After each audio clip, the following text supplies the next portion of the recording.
Welcome to Barely News. I'm Brian. And I'm Gabby, subbing in for Emily, who took off her spring weekend a little bit early.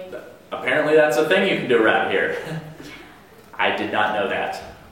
So I am here instead. Here's the news.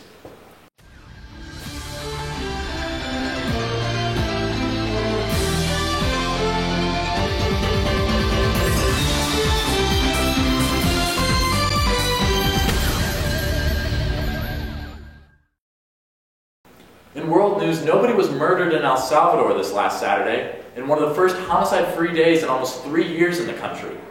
That's not a joke, that's just some great news from El Salvador. Since El Salvador was able to have a day without homicides, officials are hopeful that America might someday soon experience a day without its own malicious crimes, such as pirating music, marijuana possession, and illegal parking. UN monitors finally arrived in Syria today. They would have arrived sooner, but unfortunately they had an argument along the way and had to hold a month-long conference just to work it out.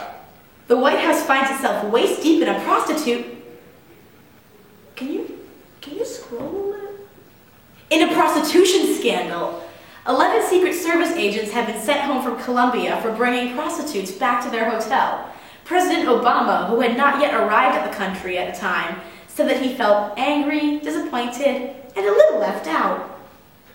Despite his lack of direct involvement, the president has not been spared any criticism in the matter. Newt Gingrich asserted that Obama should have been there when the agents hired the prostitutes and took the opportunity to remind America that he, Gingrich, was winning against Obama in the illicit affairs department 3-0. With her doctor's blessing, Malaysian shooter Nur Suryani Muhammad Taibi will be shooting pregnant at the London Olympics. The decision to compete while with child has drawn criticism from some, support from others. It's absolutely terrible. She should not be allowed to compete.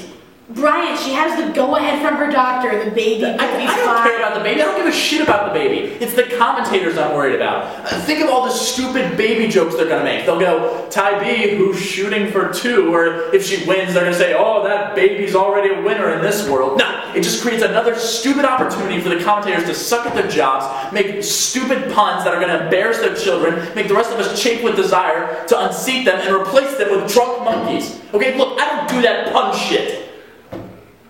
In other news, police took a bite out of crime yesterday by arresting 3 Brazilian men on suspicions of murder and cannibalism. They allegedly attracted the victims to their houses by offering them jobs as nannies, but instead killed them, ate part of their bodies, and used the rest to make meat pies which were sold to villagers. The men, interviewed behind bars, stated that this was a simple misunderstanding. They were method actors preparing for a now indefinitely postponed production of Sweeney Todd.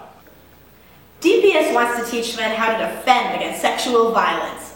Rape Aggression Defense, or RAD, is meant to teach men how to not become the victims of sexual violence, with tips ranging from avoiding sketchy areas late at night to wearing less revealing clothing.